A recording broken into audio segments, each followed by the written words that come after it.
Hello everyone, Earl Henderson, Primordial Defense. Thank you for watching. This video is going to be about the recertification process for Kentucky's carrying concealed deadly weapons instructors.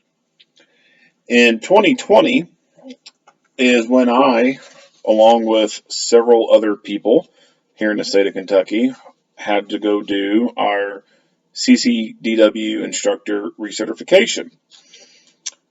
Due to COVID, all in-person classes were canceled. And then Governor Beshear issued an executive order basically allowing licenses and credentials and certifications that require in-person appearances or education for renewal, and suspends any statute or regulation that conflicts with the provisions of the executive order. So basically, people who weren't able to get into an in-person class to get recertified, they were deemed to be okay. And if it had not been for that, then my instructor certification would have expired in 2020. But they did that executive order and extended me plus multiple other people. In 2021, it wasn't until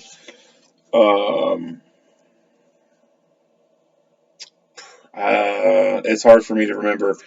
It wasn't until after September. I'm pretty confident. It might have been October that when these went out. But there were letters sent out saying there's going to be an online class for instructors to go through. And the deadline to complete this class is December 31st at 11 p.m. So they went on to make the instructor recertification. Can't talk. They went on to make the instructor recertification class online with the law enforcement training and reporting system.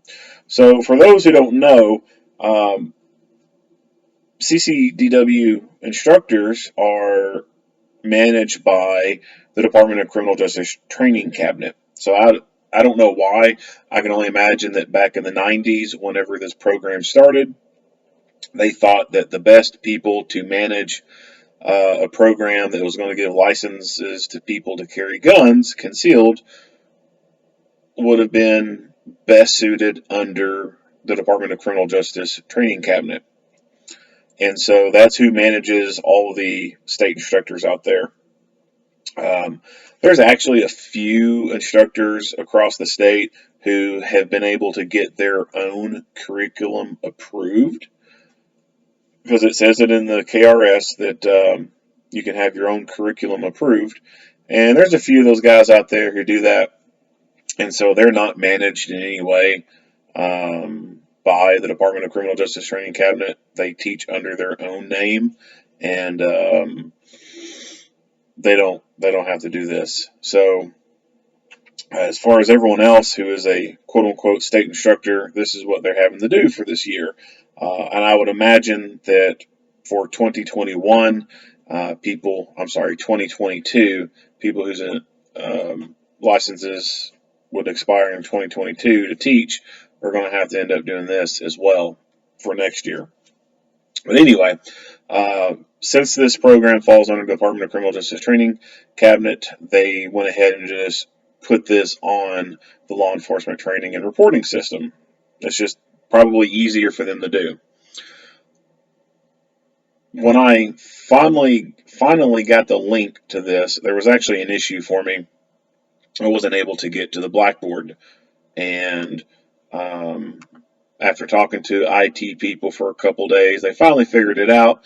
Apparently, my date of birth, for whatever reason, was entered in incorrectly by someone, and their server just wasn't liking it, and so I wasn't able to access this. But I finally got access to it, and I went through the class. Now, I've already completed this, so I'd actually recorded me doing the whole class, and I decided I should probably redo the video and edit out some things. So I don't think that I should be showing test questions and test answers. So I went ahead and decided to go ahead and redo the video. But the course is pretty simple and straightforward. There's a roster, and I'll do some censoring on this. I'll blur it out so people's names aren't showed. But there are 272 people enrolled in this class for right now. No idea how many people have completed the class. It doesn't indicate that, but all in all, there's 272 people enrolled.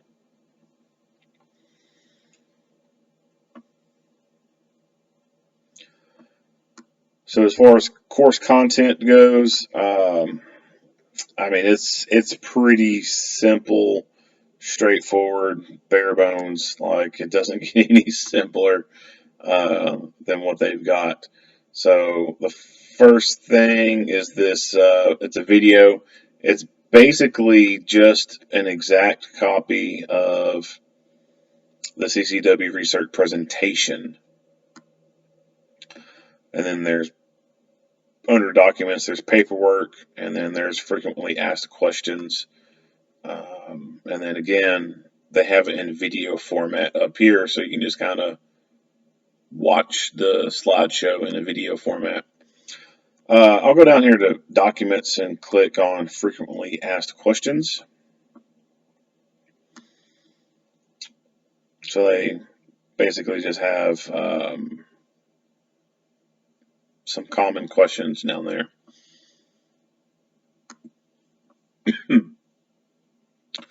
Paperwork.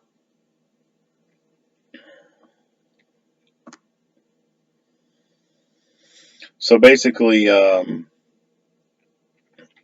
are some people across the state who, for whatever reason, aren't getting this right when they send in paperwork. So they're having to basically, hey, this is how you're supposed to send your stuff in.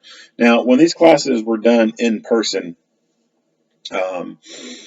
basically the content that I see on this kind of mirrors what was done at the in-person classes. And the person who does the administrative stuff would get up and talk about all the paperwork stuff and how people have been sending it in wrong and stuff like that, trying to get people on the right page.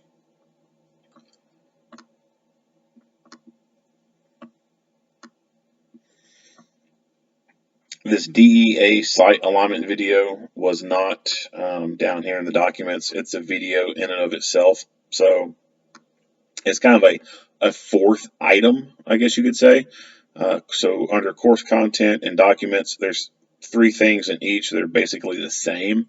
But under course content, the DEA site alignment video is extra or unique, I guess you could say. When you click on it, it goes straight to a YouTube channel. YouTube channel by Randy Post. No idea who Randy Post is. Could be an instructor up there at DOCJT, but I have no idea. Anyway, well, let's go back to videos. What they got there?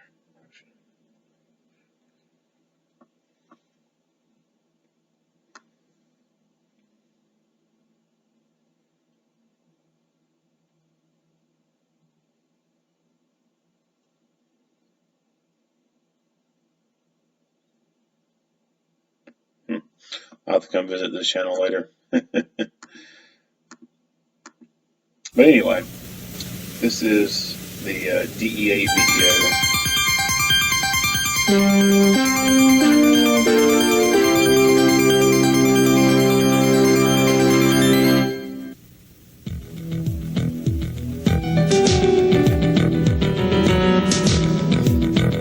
alignment. The basic technique is to keep your eyes on the target and bring the weapon up between your eyes and the target.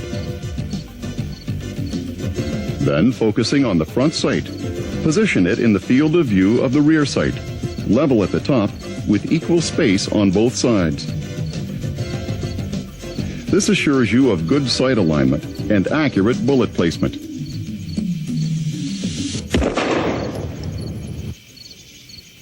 After firing, immediately obtain a second sight picture, sharply focusing on the front sight.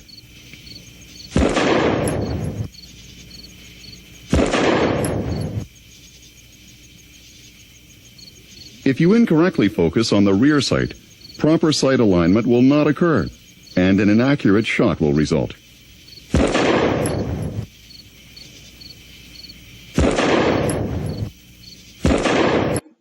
Degrees, and still allow the shooter a great degree of weapon control.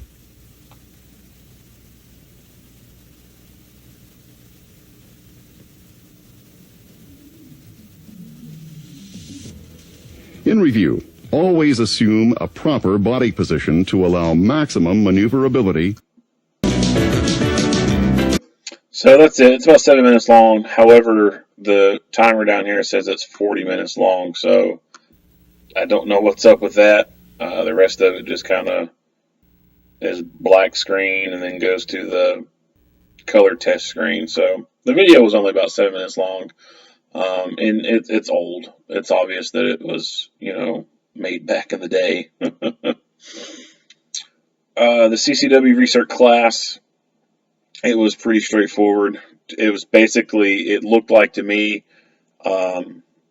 pause this. It looked like to me it was the same stuff that they talked about last time in the in-person class. So I'll just go ahead and play this for you. There'll be a I can't remember off the top of my head if it's this one or the next one that has test questions in it.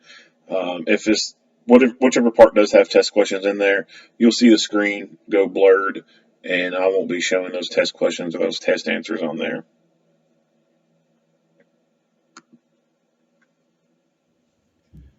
So when we approach training, we have to remember that most of these applicants, this is the first formal firearms training that they're going to have. We don't need to think about, I have only 6 hours, or I have to do 6 hours of training to fulfill this requirement. We need to think about, I have 8 hours, up to 8 hours, to give them the best training that I possibly can to prepare them if they ever have to use a gun in an altercation. You always want to remember, we're not going to rise to the occasion. All of us are going to default or fall to the highest level of our training. When you're developing your lesson plans, one thing you want to remember is to incorporate all 3 basic learning styles. When we see something, we usually retain about 10% of it. If we see and hear it, that increases to 30 to 40%. But if we see, hear it, and do it, that increases to about a 90% average. So we want to incorporate as many learning styles as we can in any of your training material.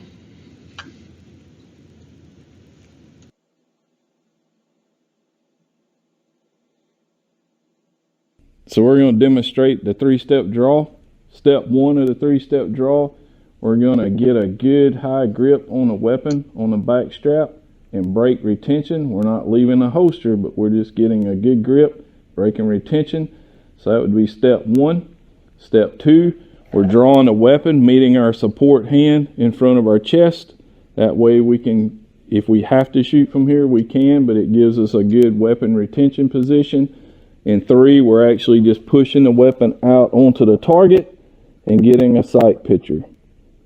So to review that at speed, it looked like this. Step 1, good grip, break retention. 2, meet your hand, support hand in front of your chest. 3, push out to the target, get a good sight picture. 3-step draw.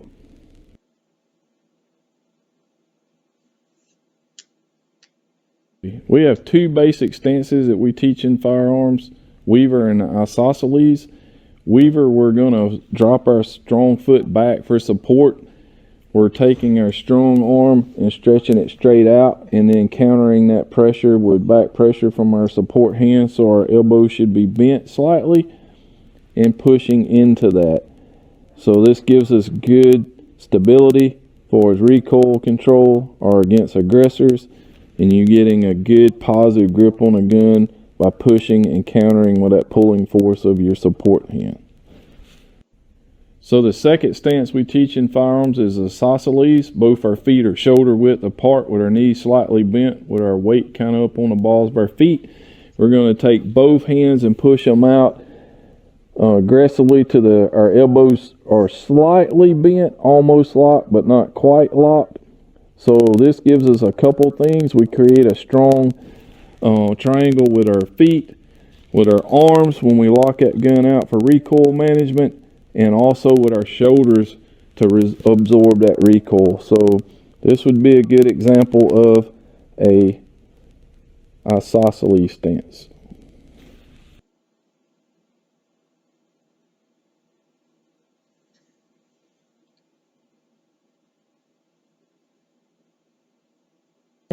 So we teach two grips in firearms: the stacked thumbs, where the thumbs are actually overlaid. We get a good grip high up on the back strap of the handgun. We take our palm of our support hand and overlay it, grip the gun, and our thumbs are stacked on the side of the firearm. Next is the crossed thumbs or locked thumbs. We get a good grip. Same thing, overlay that palm and cross the thumbs, locking them onto the firearm. The whole time with both, our trigger finger should be on the frame until we're ready to fire the weapon.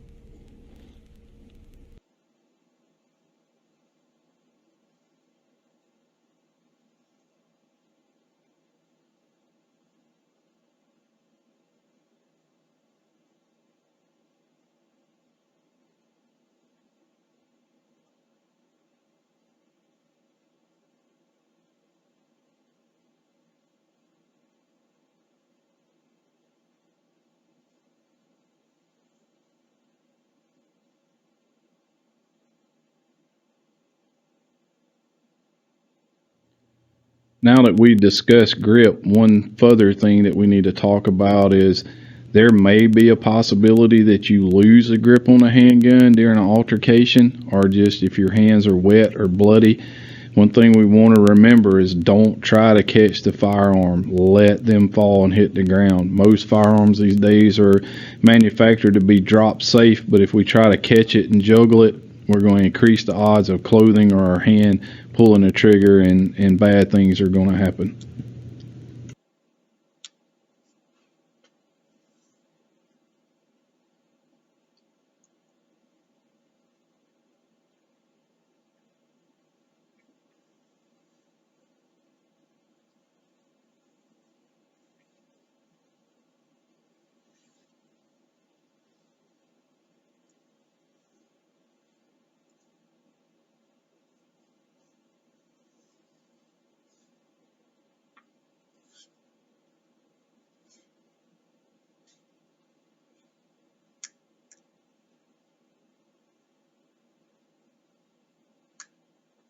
When you obtain a CCDW permit in the state of Kentucky, some states recognize your legal ability to carry that weapon in other states. On the map, the dark blue states recognize Kentucky CCDW permit. The light blue do with restrictions, but the red states do not.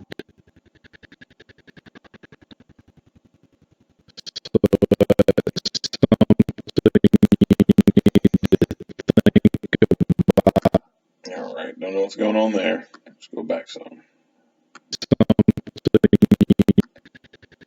Legal ability to carry that weapon in other states. On the map, the dark blue states recognize Kentucky CCDW permit. The light blue do with restrictions, but the red states do not.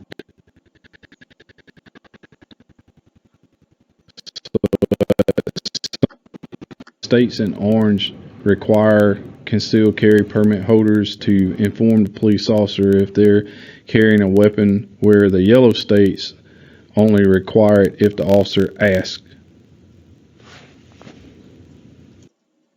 Since the inception of CCDW permit laws, a lot of states have passed constitutional carry laws where it's legal to carry permitless concealed weapons.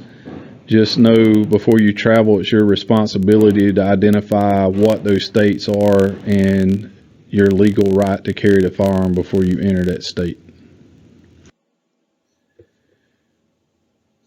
Some other things to think about is legal assistance in case you are involved in a shooting. There's several organizations you can get liability insurance through. NRA, if you're an NRA certified instructor, you can get insurance through them. USCCA also is another good source. If you're retired law enforcement, you can get it through FOP, Legal Defense Fund. So there's a lot of outside organizations you can get liability training insurance for to cover you in case something happens. Also, one thing we need to think about is being properly prepared if we do have an emergency, medical emergency. You need to carry first aid equipment, especially tourniquets, quick clot, a good med kit on the range in case there is an issue to where you can assist the victim until medical personnel get on the scene. There are several resources at your disposal if you come across an unfamiliar weapon. One is talk to a certified armor. Always they should know on that particular weapon system. Also, there's YouTube videos on a lot of different weapon systems, but be careful, anybody can post anything to YouTube, so you need to vet those sources. But also good websites like stevespages.com has an immense amount of information about various different types of firearms that you may encounter.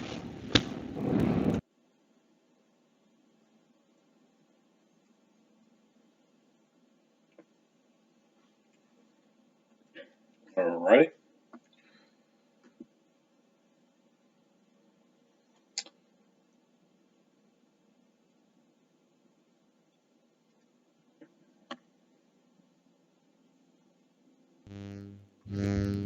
Hello, I'm Leslie Gannon, and I'm an investigator with the Department of Criminal Justice Training in Richmond.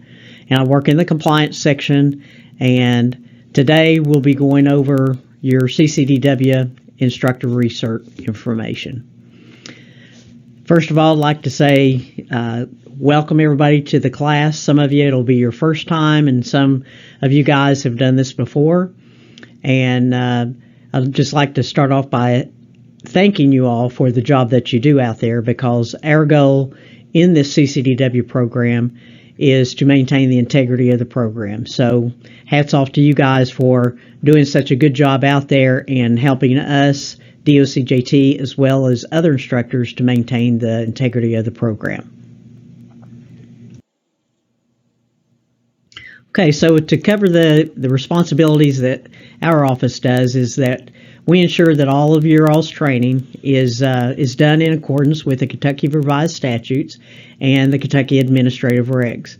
And everything that you guys do in this entire program is governed under those two laws and regulations. And then also we provide assistance to you all, the instructors and the trainers, to help meet those standards. We're not out here, guys, to cut your throat or to make sure. We're not like Big Brother. We're out here to support you. We're not out here to remove anybody from the program or anything like that. Our goal is to help you and helping us make this program the best that it can be. So we do that, providing assistance through coming to do classroom monitors, we take phone calls from you guys, we investigate complaints, and all of this is the goal is to provide assistance to you guys. And then lastly, we investigate any kind of complaint of noncompliance that comes in.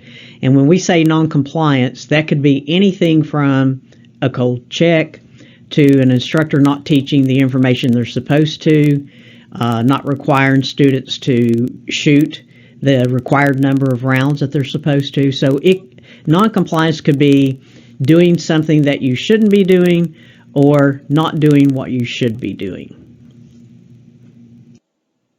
Okay, this next slide is it's a little over a year old, and part of that is due to the COVID issue that we had last year, and of course, as you all may or may not know, we only did one class in 2020, and each year at the end of the year, we do a summation of all of the previous year's complaints and investigations. So this is as a result of the 2019 complaints and investigations, and I can tell you that in 2020 it varies very little, and a lot of that is credit to you guys for maintaining such integrity of the program.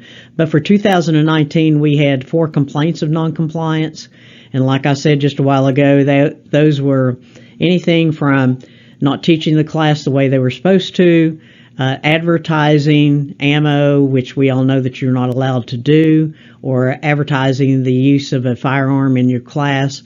It could have been various numbers of things. And then we actually had 2 investigations of noncompliance, and we'll talk about some of those a little bit later. But a difference between just a complaint and an investigation would be if someone complained on an instructor that they were advertising on their Facebook page, that they were advertising that they would supply you the weapon. Well, that's not allowed, obviously, by law. So that's just a call to that instructor and instructing them and directing them to remove that from their Facebook page and explaining to them why. Not just tell them, hey, you got to remove that, but explain to them why, because they very well may not have realized that that's part of the law that you cannot do. An actual investigation is a lot more detailed, and it may consist of actually it may consist of charges that may end up resulting in being decertified from the program and basically just, for lack of better words, kicked out of the program. So we had 2 of those in 2019. And then we did 17 visits and or instructor contacts, and then we actually had 2 instructors to resign during the year. So like I said, the year of 2020 was very close to that, and just because of all the COVID issues, there was actually no classes taught except for the one in January. Okay, the next thing we're going to do, it says test, but it's really not a test, but it's more or less like frequently asked questions, or just items that we are bringing in front of you, that issues that we see a lot. So we looked at those issues and we're like, well, let's address these with our instructors when we bring them back for the instructor recertification every year. So what we will do, we will go over these. It's based on actual cases. We'll review the answers together as we put them up on the PowerPoint. Good. Actually had a complaint from a student that she had still not received her training certificate. And as you all know, that once you complete that CCDW student or applicant course and you send all the information into DOCJT, DOCJT has a certain amount of time. They have 15 days in order to get that training certificate to the student. So what that student then does, as you all know, they take that to the sheriff's office, or they can do it online to KSP, but they cannot obtain their actual permit until they get the training certificate from DOCJT. So all your all's information has to be correct and everything in order for Sue Dunaway to take that information, process it, and then she is the one who actually sends the training certificate out to the student. So this student had yet to receive their training certificate, and it had been some time since they had completed the CCDW course. And the instructor, what had happened through the investigation, we found out that the instructor failed to submit the required paperwork to DOCJT. We hadn't even received it yet.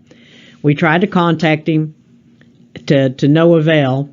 It got to the point where we actually had to file administrative charges through the Attorney General's office. They assign a hearing officer, and it's actually what we call a 13B hearing. And of course, this gentleman had to obtain an attorney and everything else. And to be honest, he had a lot bigger problems than what we were for him, because I even went out there, and this was out in far western Kentucky. It was almost in Missouri. And I actually went by his place of business where he did classes, and it was locked up tight. It was closed, and it says renovating on the signs, on the doors and everything. He would never, ever recontact us. Well, what ultimately resulted in was he was actually removed from the CCDW program. But he was in a lot other bigger mess than what he was with us, and he had the ATF on his heels, and so he had bigger problems than us. But he's actually now no longer a part of our program, and rightly so. So this young lady who complained on him did the right thing, but here she has to try to get her money back from him, and then she still has to go through another class. Okay, here's just a tidbit of information and a good advice, actually, is make sure you cover yourself as an instructor. Yes, DOCJT will support you and back you up, but we want to make sure that you're also doing the correct instruction in accordance with the material.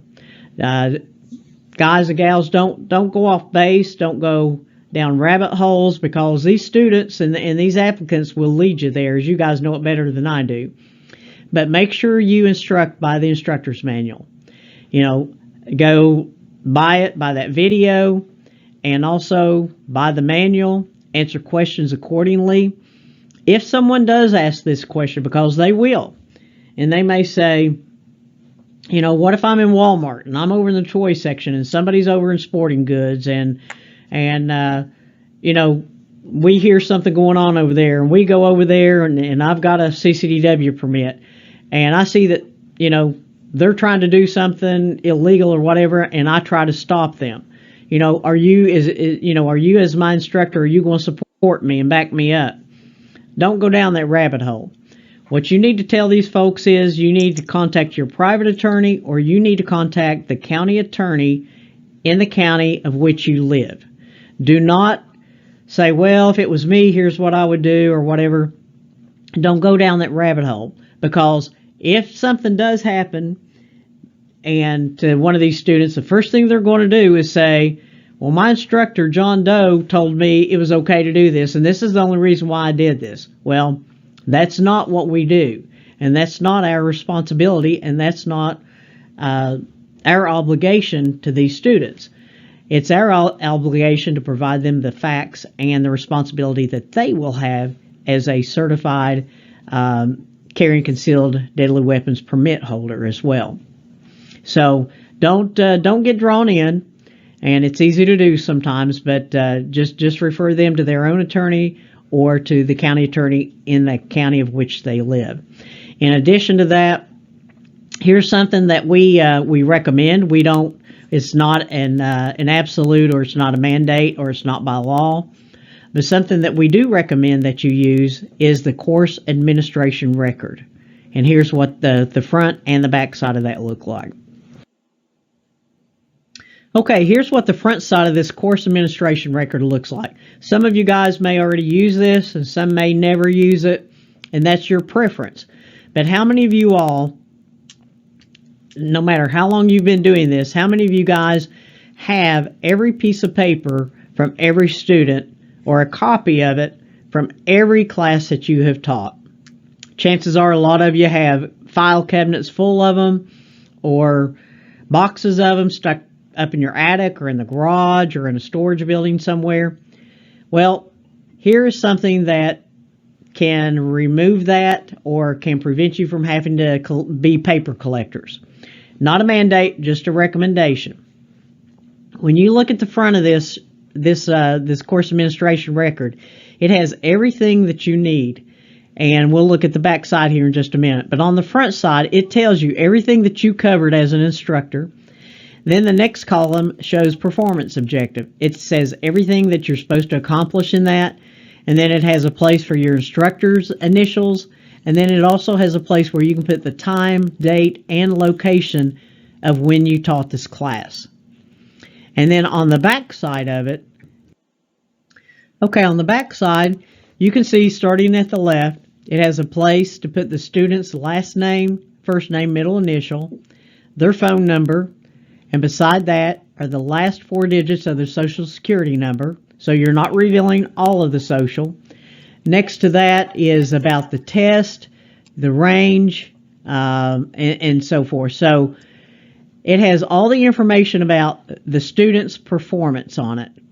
And it has an identifier of the last 4 of the social, so you're not revealing every, date of birth, like everything that's on that application that they submit to you, and you keeping copies of that. Now, if by chance you do go this avenue, let me just point out some of the pros and cons of both ways of doing it. Either you feel more comfortable continuing the way you are, maintaining every piece of paper, and for every student, we all know that there's about 4 pieces of paper per student that you would end up keeping, versus the front and back of 1 piece of paper. And you could even get to the point where you could scan them in and keep them digitally, so you don't have any physical storage issues at hand. But if you do choose to do this, I would also recommend that you on this form, write down the serial number of the weapon that they use during this course. And it's twofold here. Number one, if they get in the mix on something and they end up shooting someone, even though it's justified, you can go and they can go back to this and get this information from you that shows, because one of the first questions that's going to be asked of someone with a permit is, where'd you get your training? Who did your training? What were you taught? What did it cover? How did you perform? Etc., etc. So at least you would have this information of a serial number of the weapon that you used during this training, and that way you could say, yes, they were qualified to use this weapon, and yes, they did perform accurately and enough to where you passed the course. There's that. So it can be helpful to you if you find yourself in that type of situation. In another instance, if you're a victim of a burglary, a robbery, and let's say your weapon is stolen out of your house, somebody breaks in and steals your gun. Well, you may not know the serial number of it. So you pick the phone up and you call your instructor and say, hey, I did this class about 2 years ago, and I think you wrote down our serial numbers to our guns that we did. That gun got stolen, and I need to give that number to the police so they can put it in the computer. You can pull that up, and you can give them that serial number, and they can provide that to the police in order to help efforts in recovering that weapon. So it's twofold there, the advantages of using this form. Some people aren't comfortable unless they have every piece of paper. Let me also give you another benefit of using this form. When you complete a class and you send all the paperwork to DOCJT, that paperwork is scanned in by DOCJT. So when you send it to Sue, that paperwork is scanned in. So in the event that something does happen, you could always come back and contact DOCJT to get copies of paperwork for that one individual or for that entire class. Now, if you do go this route, I would recommend maybe put about 2 or 3 weeks. If nothing else, give yourself a full month. If you have every piece of paper from that class, give yourself about a month and contact one of your students from that class to say, hey, do you have your training certificate? Have you received that from DOCJT yet? If they tell you yes, then you know that it's out of DOCJT's hands and that DOCJT has received your paperwork. So then you could actually shred all those documents and maintain just the course administration record. So you can go from maintaining 4 pieces of paper to maintaining 1, or even if you decided to scan it in and keep it digitally. And what that also prevents is these students, all these people's information, identity information, from being very accessible to people that shouldn't have that information. So that's just food for thought. That's your choice, but there's some pros and cons to each system. Okay, the next thing we're going to talk about are the techniques of instructing. And like I mentioned earlier, your presentation has to be at least 5 minutes. Practice your lesson plan to ensure that the material doesn't take longer than you plan. And the topics list for the 5-minute presentations for the instructor course, it was omitted from the new instructor manual, but they have not changed, and those are in page 108 of your old manual if you have that. If you need it, contact me and I can send you that list. But we want to make sure 5 minutes is not long, but at least it's enough to let us know if you're able to get up in front of a group of people and have the knowledge of your subject matter to talk about and be able to communicate with your students in a very professional manner. Okay, here's some of the topics for the 5-minute presentation for the techniques of instructing. And it varies. I'm not going to sit off and read. We've got about 1 or 2 slides of these, but I'm not going to read off every one of them. But it's, you can get up and talk about nomenclature of a revolver, how to clean your weapon, how to store it safely, choosing holsters, stances, either weaver, isosceles, or other things, sight picture, sight alignment, grip, trigger pull. So basically anything, what to do if you're stopped by the police.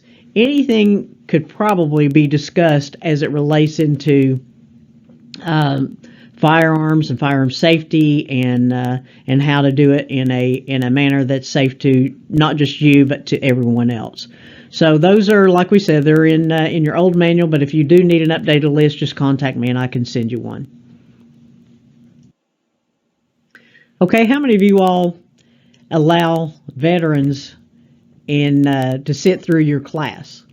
And I guess the key question is, how many of you make them pay for your class?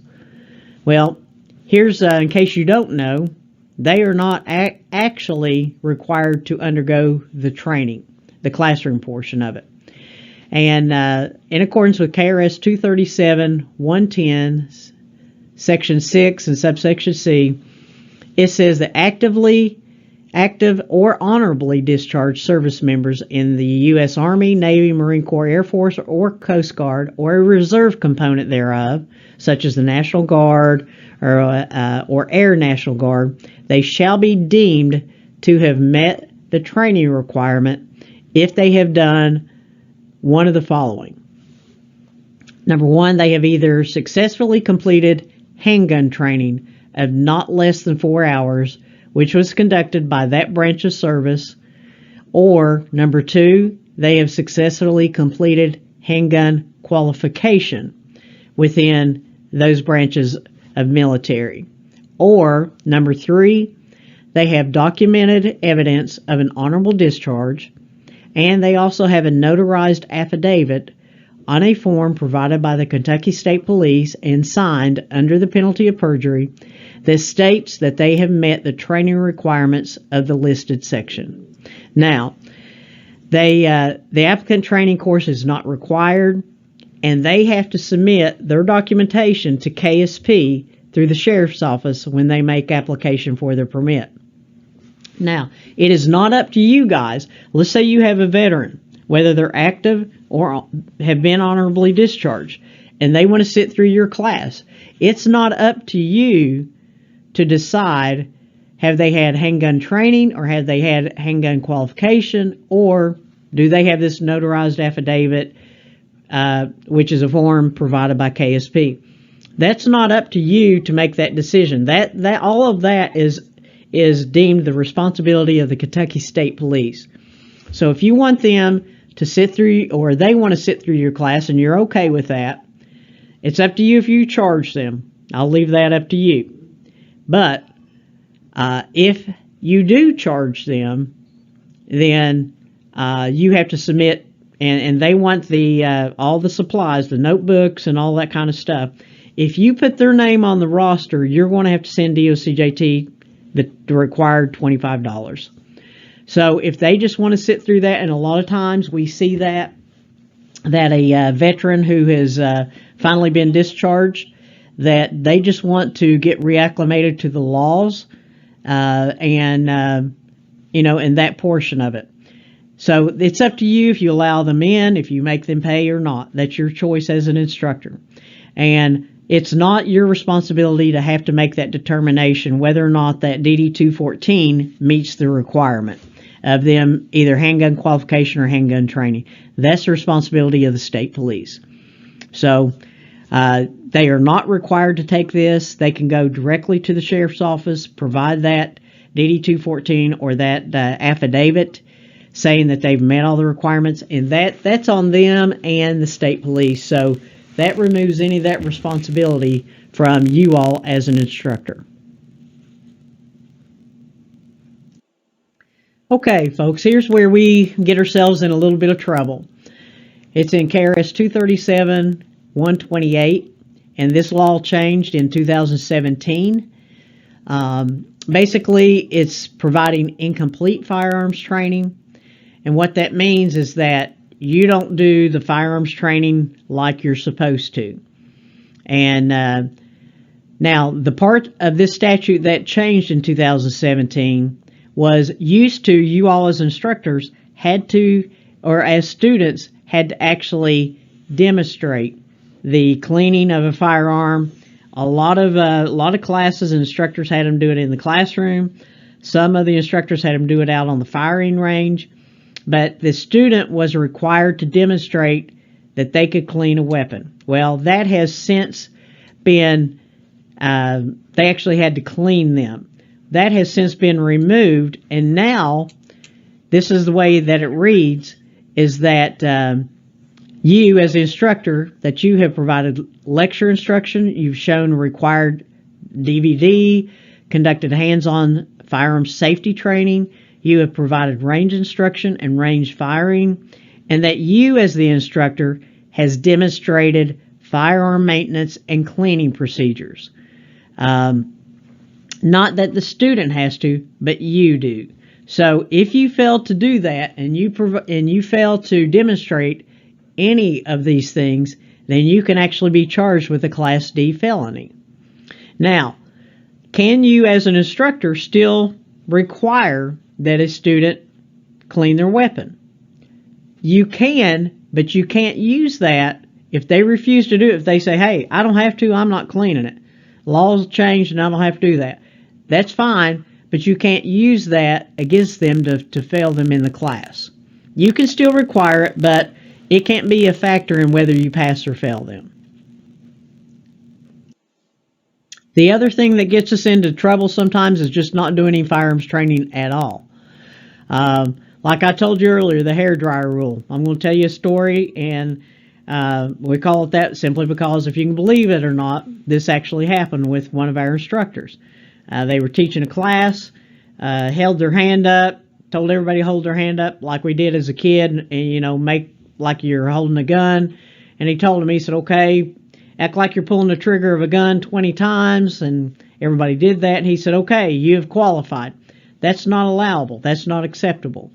So a firearms instructor, trainer, an instructor trainer, or certified firearms instructor is guilty of not providing firearms training if you represent to us, DOCJT, that you have done this for a student, firearms instructor, or for an applicant in an applicant training course, and in fact you have not done any such training. Same thing it goes. If you only make them fire 11 rounds and not the entire 20, that's still grounds to be charged with a Class D felony. Here's a primary example of actually insufficient training. Like I said, it's either not doing good training, firearms training as required, or just not doing any at all. And this was the one that was not doing all the correct training.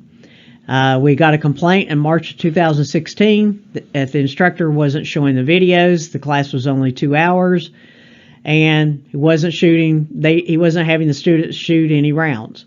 So we sent an investigator undercover who took the class. All the allegations were substantiated.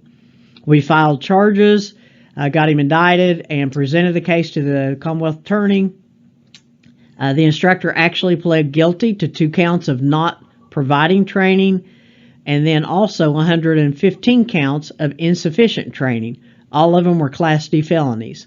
And as a result, he got 5 years of supervised probation, 2 weeks in a work farm, whatever that is, and he can never be a firearms instructor again, and he has to pay a restitution of nearly $15,000. So here's the situation. The 2 counts of not doing the training was for the classes that he held. The 115 counts of insufficient training was for all the students in those classes. And what we did, it wasn't me, but another investigator actually investigated this, but contacted every student that was in that class. And we knew who they were because the instructor had sent in all the information like they had completed the class. Well, after contacting them all and finding out all the information, that resulted in the charges, and he ended up pleading guilty. So he is no longer part of our class and our program, and obviously he can never be a firearms instructor again.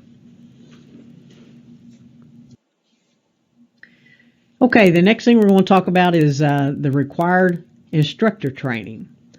So you all know, because you've been through it, it includes 14 hours of instruction. You as the student/instructor, you have to be able to demonstrate competency and the ability to prepare and deliver a classroom presentation. That's your 5-minute presentation. And you also have to demonstrate competency and the ability to conduct live firing exercises. You have to be able to conduct a function test, serviceability inspection, and demonstrate the ability to clean the most common types of handguns.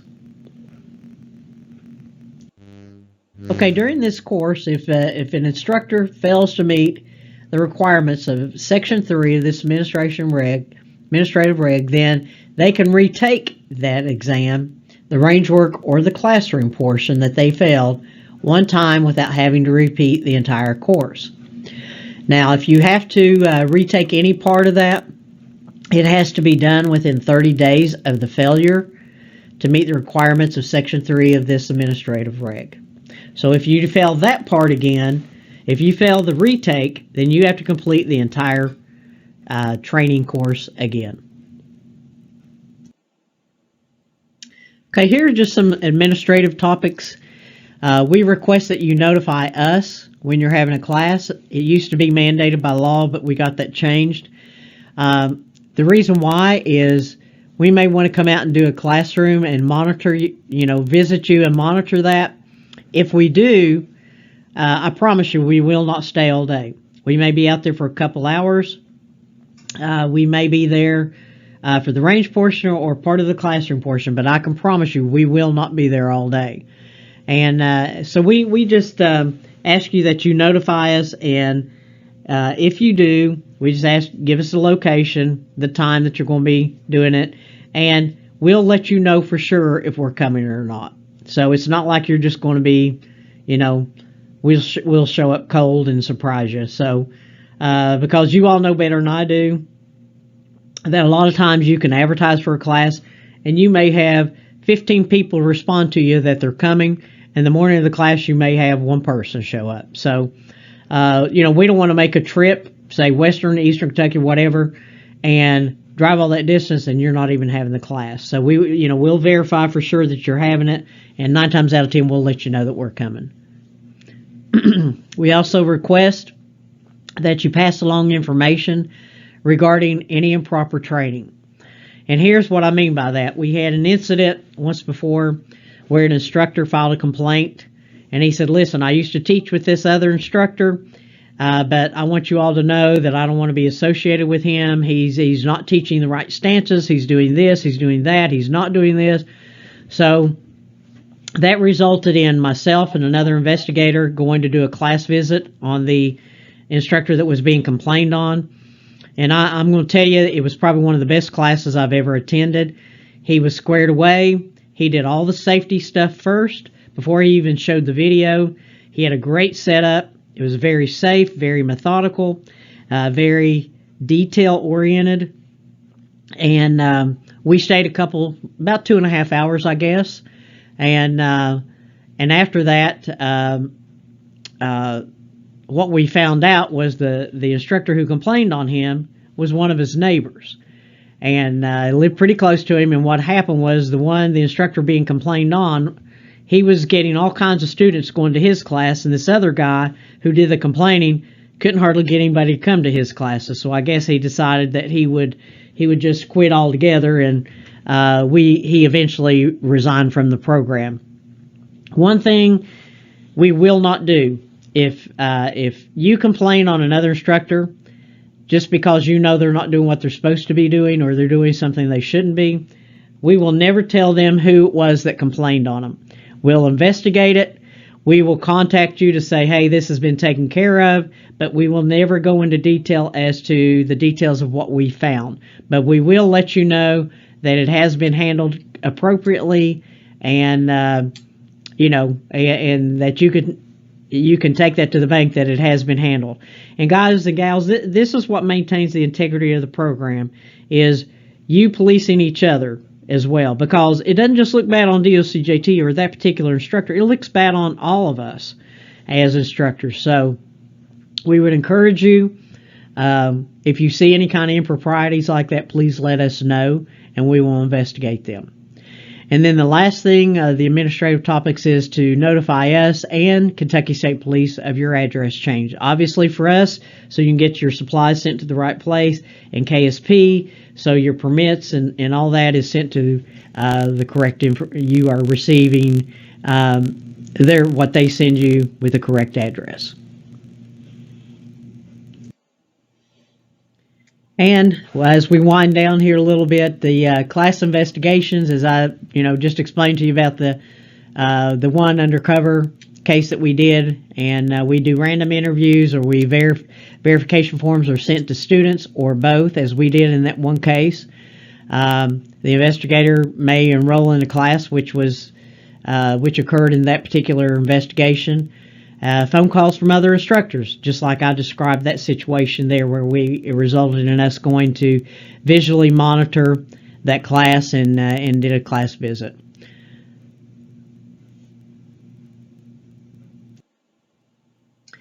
And here's some of the issues that we see in compliance as investigators here in CCDW. A lot of times the paperwork shows less than 6 hours of classroom training, or the instructor actually does less than 6 hours. A lot of times the instructors don't report the actual classroom and range, and there's nothing that says that you have to have a maximum or a minimum of 2 hours of range. You just have to have a minimum of 6 hours of classroom training, and your range may be longer than that. So, but just put the exact amount on there. Now, you don't have to put it in 15-minute increments, but put it in whether it was 6.5 hours, 6 hours for classroom and a half hour for range. But now, if you've got 10 people in your class, you're probably not going to have just 30 minutes of range. You're probably going to have a minimum, I'm sure, of an hour or so. We get complaints of people failing to show the DVD, that they don't make the students fire all 20 rounds. Used to be a lot of it that they didn't make the students clean their weapons. Of course, that's not an issue, but you as the instructor are still required to demonstrate the cleaning and maintenance of your weapon. And the big one is usually paperwork not getting in on time. So that's one that we hear a lot. And then also, like I talked about earlier, cold checks. And every once in a while, we'll get a complaint, or we'll get paperwork that'll show the classroom portion was done, for example, like in Louisville, but the range was done over in Indiana because they had access to a free range. You can't do that. Everything has to be done within the confines of the Commonwealth of Kentucky. And on the tail end of that, there is no online CCDW training class in Kentucky. I know we get complaints of that all the time. Virginia advertises it and all this, but it is not, and you need to make sure before you go into another state, as far as reciprocity and what their requirements are there as well. Okay, this is something just to speed up the process for your students. If you want to advise them of this, they can actually, once they get their training certificate from DOCJT, they can actually they have two choices. They can physically go to the sheriff's office, drop that off, get their picture taken and all that, and the sheriff's office sends everything to KSP, and then KSP processes it and sends it back to the sheriff's office, and that student has to go back to the sheriff's office for a second time to actually pick up that permit.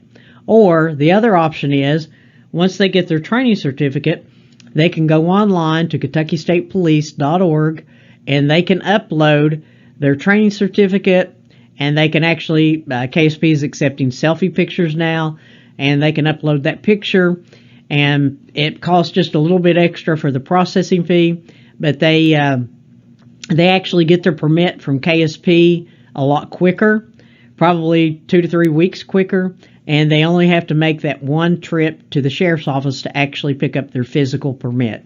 So I encourage them to use that, and some people are more comfortable with that. It saves them a trip to the sheriff's office, so it is very advantageous. And then one of the last things we have is just some general information.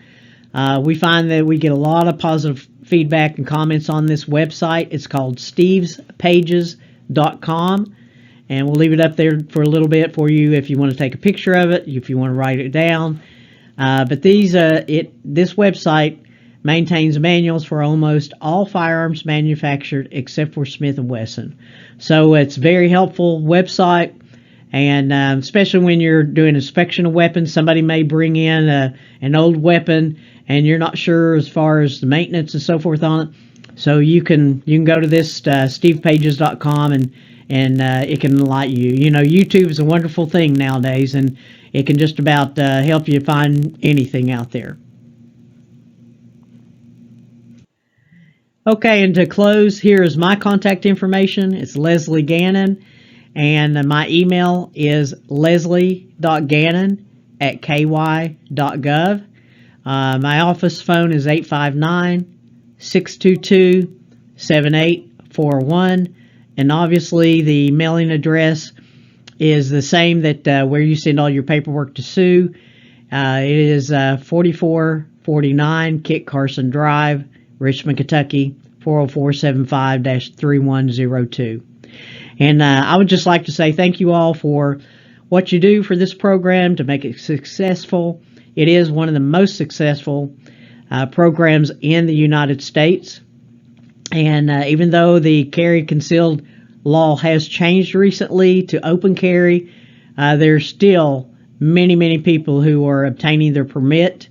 So it's still paramount that we maintain the integrity of this program. And that goes to you all, and thank you for all the time and the passion that you dedicate to this program.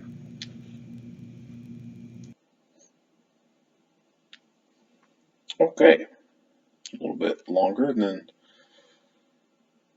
wow, that was pretty long. So that was the research presentation. Now we go into the paperwork.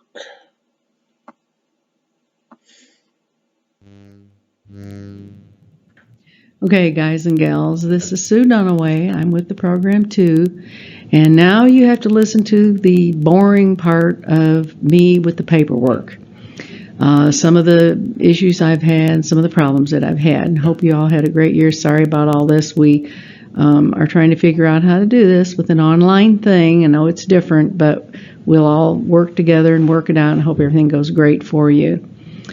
Okay, Jane says hello to all of you, and we miss her, so just wanted to let you know that she does think about you. Now, some of the problems that we have with the paperwork is that people are sending in copies, and if you'll remember, we need originals of all your paperwork. They must be signed. Some of the other issues I'm having is people are using staples. We don't want any staples, we don't want any paper clips, plus it's going to save you on postage if you don't put those on there. We would like to have the check or the money order, the class roster, the application form 126 A and B, and your test answer sheet for every student. Make sure you're filling out the waiver portion on the back, because that is something that some of the new instructors are forgetting to do, and we have to have that. I don't like to send your paperwork back. About the only time I do is if that is not signed. That is critical, not only by the student, but by you. I just had a packet come in today, actually, where the instructor forgot the whole bottom part. I have to send all your paperwork back, so make sure that they are signed. If you forget the hours, sometimes I can go ahead and fill that in for you, but I wish you would check that all over and make sure that those things are together and in that order. And if you'll notice on your roster sheet, there is a checklist about midway down that tells you what is supposed to be included in your packet, and if you would go down the checklist, make sure the money matches the amount of application forms. That would be great. Okay, another thing is that you need to make all your checks and your money orders payable to the Kentucky State Treasurer. Sometimes some of you put DOCJT, and we can still put them through, but we prefer that you put Kentucky State Treasurer and not the CCDW program or DOCJT. Make sure to print your name and address on the checks and the money orders, and that they'll go through a lot quicker that way too. And if you'll notice in this picture, there's a little bitty small 5x7 envelope. One of our instructors crammed 7 applications and answer sheets and money and roster into that inky-dinky, rinky-dinky little envelope. So we don't want that to happen, because I thought I was going to have to bring my iron in from home and iron out the paperwork because we couldn't read it. So please be careful. Just put them in a 8.5 by 11 or 9, whatever it is, a bigger envelope, or if you just have one application, you can fold it up and put it in a letter size envelope. But try not to cram 7 or 8 in a little tiny envelope. It makes it very difficult for us to use. Thanks. Okay, now here you're going to see an example of our application form 126 A and B. Most of you have used this for years. Some of you are new. These are some of the issues that I would like for you to check when you go through this paperwork, maybe while they're watching the video.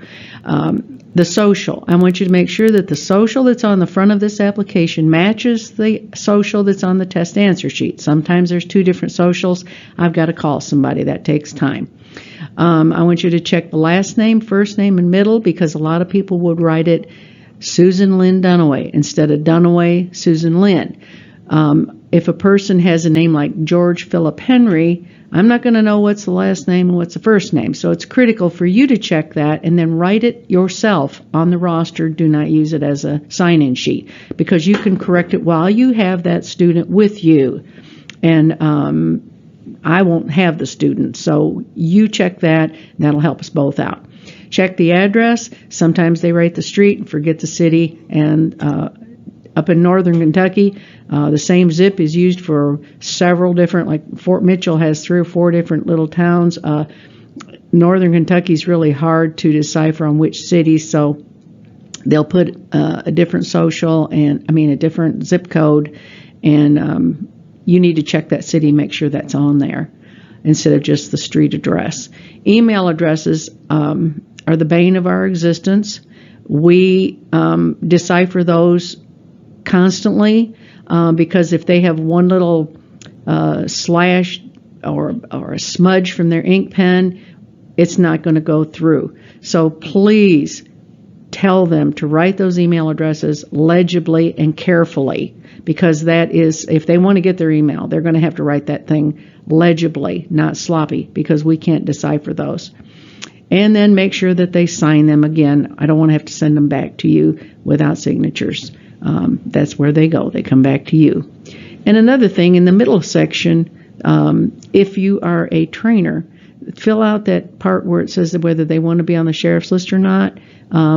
But if not, you don't have to fill that out at all. A lot of instructors are doing that. So it's only if you're a trainer and this is an instructor application. Thank you.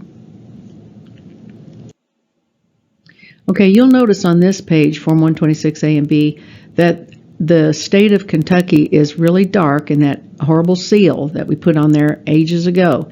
If you make a copy from a copy and then you keep copying from more copies, the more copies you make from a copy, it gets darker. And when they come to me, I can't read names. I can't see signatures. You'll see how terrible that is. Please do not do that. Contact us on your material request order form and order new clean forms. That would be great. Or if you copy, use one as an original. Do not copy from a copy, or they get too dark to read. And then when we scan them into our system, they scan even darker. So please do not copy from a copy. And you'll notice you have 5 working days to submit your paperwork to us. We have 15 working days to process it out. So make sure you tell your students they're not going to get this the following weekend, next week after you give the class. Because if you tell them a month and they get it in 2 weeks, yippee skippy, they're going to jump up and down and say, woohoo. But if you tell them that, don't tell them it's going to take, I have 15 working days, and they don't get it right away, then they get scared and nervous like they're not going to get it. So please tell them it's about a month before they get the paperwork. Here's an example right here of how a post office can destroy these training certificates. You'll notice the one in the upper left, there's no address, so I don't know whose that is. So if somebody doesn't get their certificate, 9 times out of 10, the post office machine has eaten it alive. And so if they call you and say, I didn't get mine, possibly it's a problem with the post office. Just have them call me or email me with their name, their social, their address, and I'll get them one. That's all we have to do. Okay, this is about training hour information. You put the exact number of classroom hours on each application form. They have to be, by law, 6 hours. You know that. Has to be 14 hours for an instructor, which you would do 7 in one day, 7 the next, or you could do 6 or 8, whatever. You can't do all that in one day if you're a trainer. But make sure that you do that. And the range qualify time, that box is for how long it takes your entire class to complete the shooting part. So if you do teaching on the range, that would be documented in classroom hours. The only thing you put in the range qualify time is if it took 5 people a half an hour, you would put 0.5. And if you taught 2 hours on the range, you would put 4 hours classroom, and then you would add that 2 hours in it, so it'd be 6 classroom hours, and then again the rest of the time the hour would be for the range time, and put the same number of hours on every application form.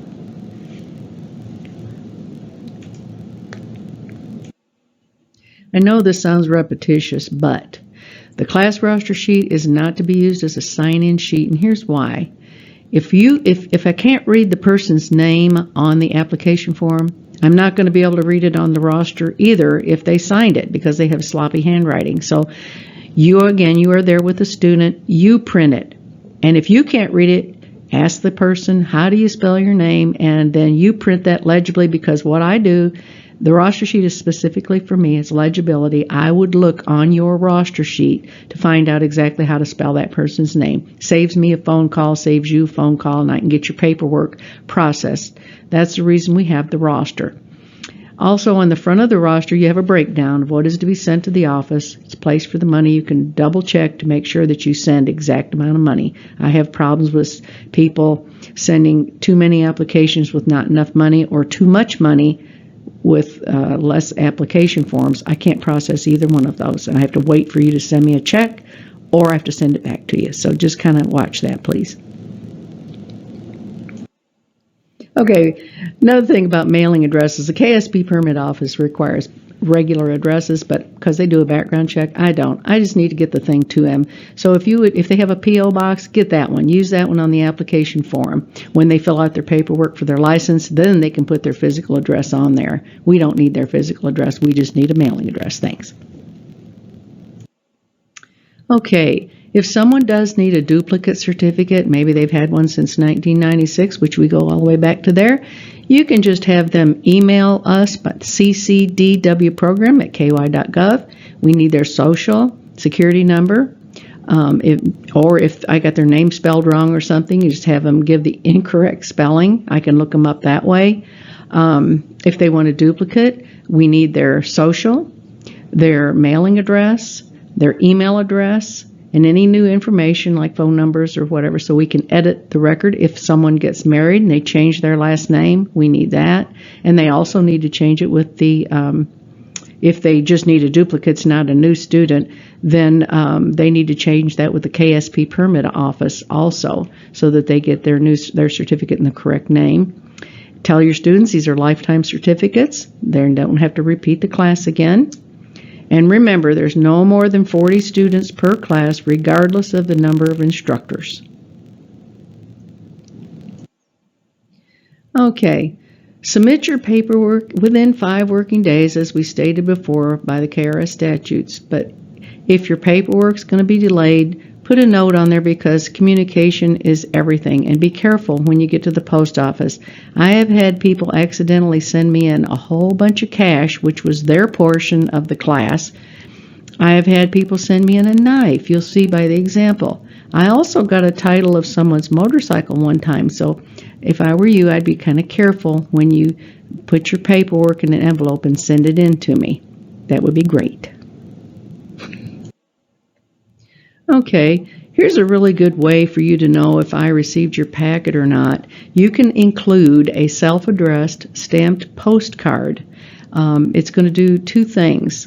I'm going to stamp it when I get it, because I stamp every single application form. You'll know 2 things. You're going to know that I got it, and you're going to know when I got it. And that will put your mind at ease, wondering if your paperwork is lost in the mail. And if your paperwork's going to be late, don't throw me under the bus. I had one instructor who said their paperwork would probably be late because I conduct background checks on bus drivers, which I do not and never have and never will. So just say I got my paperwork in late, and it will be sent out just as soon as possible. I'd appreciate that. Thanks. Okay, some of you want to know about military personnel or veterans. They don't have to take a class. That's up to KSP to decide that. You don't have authority to make the decision of whether or not they've had pistol training or whether they've had long gun training. They just go directly to the sheriff's office or online with their discharge papers, whether it's Army, Navy, whatever. They all don't have DD-214, so whatever those discharge papers are. Sometimes they tell if they've had pistol training, sometimes they don't, but that's a call that KSP makes when they do their background checks. If the KSP Carry Conceal Permit Office denies their application and tells them they have to take a class, they have to take your entire class, not just part of it. They take the part where you watch the video, learn the laws, because basically they don't know all those laws. They are required to read those on KSP website. But if they're required to take your class, they have to watch the video, take your entire class, and shoot also, just like any other student. Okay, now you'll notice this is an example of your material request order form. Instructors have to fill out this form when they need supplies. The orders should be submitted 2 weeks prior to the class date. We need a separate order form for each class date, a maximum of 40 books for any one class date. And again, the lead instructor orders all supplies, not the assistant. We have a running inventory that we keep on each one of you. So if you team teach with someone, whoever is the lead instructor fills this thing out, and that's who it goes against. Okay, if you have damaged supplies like your basement floods, or UPS delivers that to your door and the dog comes over and eats half of your stuff, you would send in this form. That is a lost or damaged materials form. And you would, down there at the bottom, you'll notice that it gives a reason of what happened to your forms. And then you would fill out a material request order form in the exact same way for the forms. And one will cancel out the other. You will get credit for the ones that were damaged, and then they'll send you all those supplies in a new order form. You don't have to submit a picture of what actually happened to prove your reason, as one instructor did in this example. A possum destroyed one instructor's DVD, and he sent me this picture because he thought he would think that he was lying, but he didn't really need to send this picture in, so you don't have to do that. Just send in the damaged form. Okay. Team teaching. If there are two instructors for one class, one instructor has to be the lead instructor, the other one has to be the assistant. The lead instructor orders all the supplies, they sign all of the application forms, and submit the payment on their payment. And the assistant is listed on the roster form with the hours that they assisted, whether it's the entire class or part of the class. Put the specific hours. They have to teach at least or assist at least 2 hours to get the credit for it.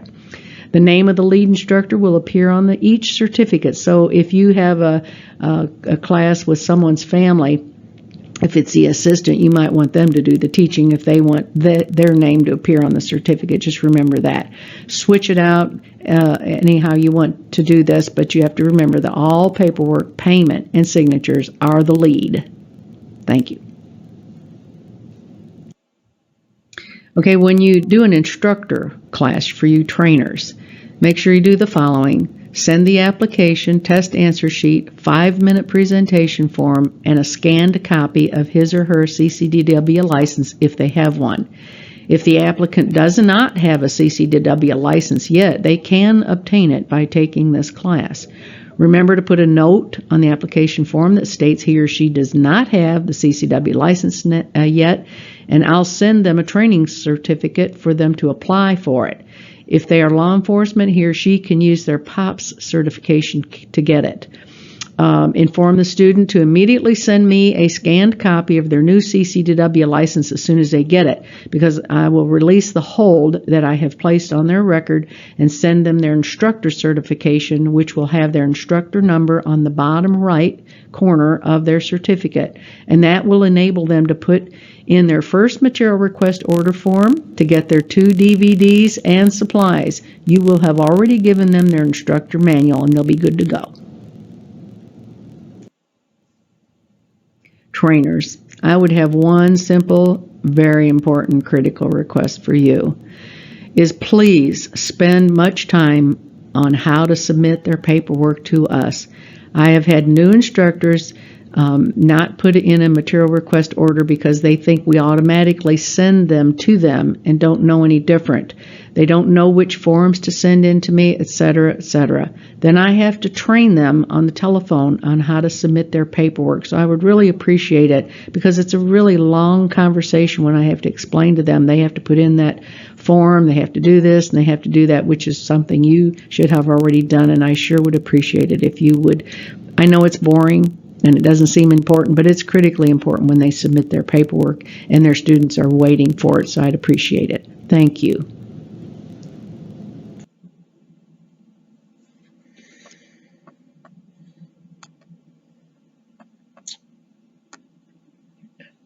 All right, and then the documents, these are just PDF versions of what we just watched. The completing the course, that one was pretty simple, and since I've already done it, of course I've already got my my score here, but this was a pretty simple class. I like it and I dislike it. I like it because they're utilizing technology and people are able to do this recertification process at home, and never minding COVID. I'm not liking it doing it from home for that aspect because I like it from the simplicity of it. Like I'm not having to go travel all the way somewhere in the state. So like when they did the 2020 recertification schedule, they had, see here, 1, 2, 3, 4, 5. They had 6 different classes. The first 2 were in Richmond. The second 2 were at Lake Barkley, and the last 2 were in Louisville. I hate Louisville. I have no desire to go to that place, and that was going to be in June. And then Lake Barkley was in April, and then Richmond was January and February. So I had actually scheduled to take Lake Barkley because I like state parks, and They're away from the big, just not going to Louisville, like screw Louisville.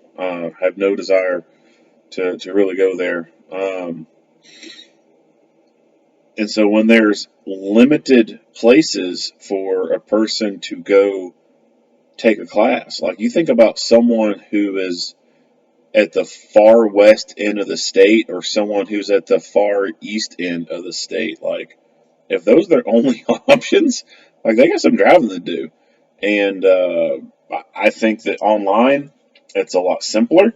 All the information that they talk about is literally what you just saw. This, I think the PowerPoints for the most part, a lot of that stuff was basically this almost the same as what they showed us in 2016, the last time I did it in person. Um, I mean, it's pretty simple. Like you see the same stuff over and over, and it's almost like sitting in on one of those CPR refresher classes. Like, yeah, you've been through it a couple of times. You know how to do the chest compressions. Like, this is just a checkbox kind of thing. So I do like it from that aspect that it's online. It's easier to do. You can just check the box off on it. The downside to it is based off how this program works, there's no way to make sure that people actually watched the videos. So I think there could have been a better system in place that that would be able to determine whether or not a person watched the videos. Now, even then, that's hard to say because someone can just play a video and then walk away from the computer and then come back after 30 minutes when the video is supposed to be done.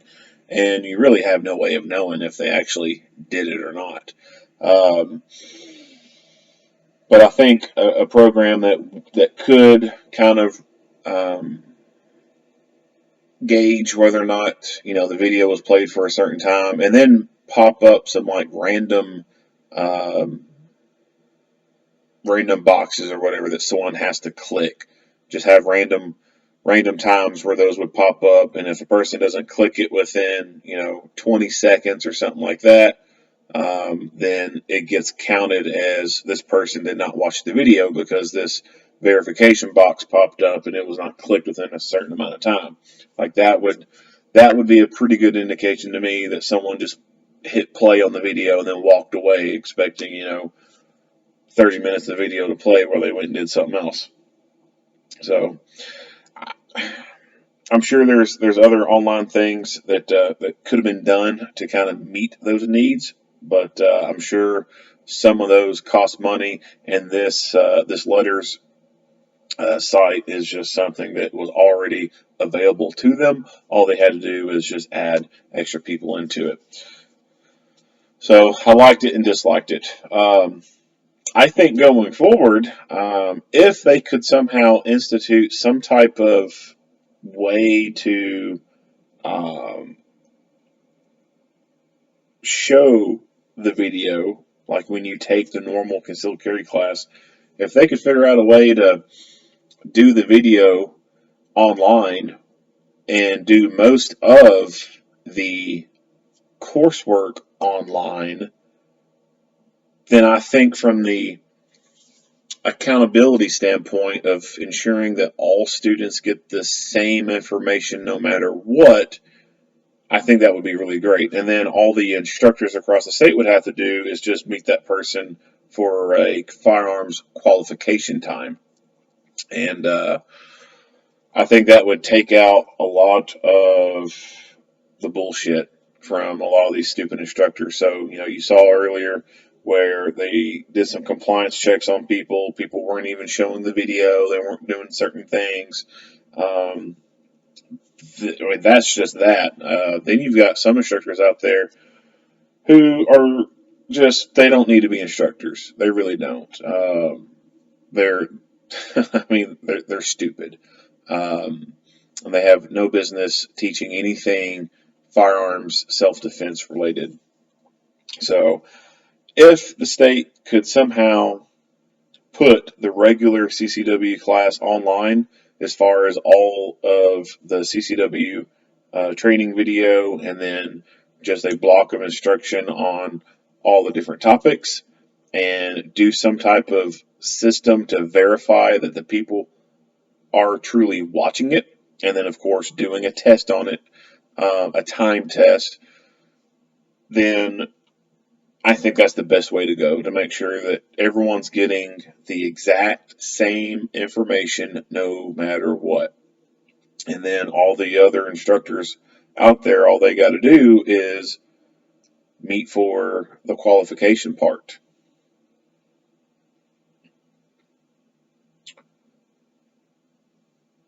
But that will probably never happen. I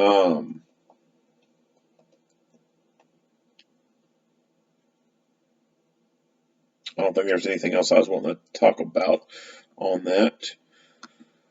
So this is it. This was the 2021 Carrying Concealed Deadly Weapons Instructor Recertification class, and this will also be the class that students have to take in 2022. Now, what they plan to do going forward past this point, I don't know. Who knows how long this COVID crap is going to be used as an excuse not to do in-person stuff or whatever. I mean, this could end up going on for a couple more years for all I know. Or we could get to the point, this is a possibility too, we could get to the point where COVID's no longer an issue. It's just that this has now opened the door to how things are going to be done in the future. Kind of like how K-12 schools are doing the online classes, and they've already opened that door to online classes. All the public schools have, and so now it's hard to close that door, and there are many students in different districts who are opting just to do online classes, not because of COVID. They might use the excuse of COVID, but they're really just doing it because it's easier. They don't have to actually physically go somewhere and do anything. All they need is a computer and internet to do their stuff. So I think it's a possibility that this instructor research stuff could become completely online for the rest of time, until the laws change and it's no longer necessary for you to have a concealed carry license anywhere in the nation, which that would be the ultimate end goal, to have every state constitutional carry, and you don't have to have a license to go carry concealed in some other state. But until that point, I just have a feeling that this is what the instructor research is going to look like for the next foreseeable future. If you like what you hear and see, go ahead and give me a like and a share. If you have not already, hit that subscribe button and stay tuned for more videos from Primordial Defense. Earl Henderson, thank you for watching.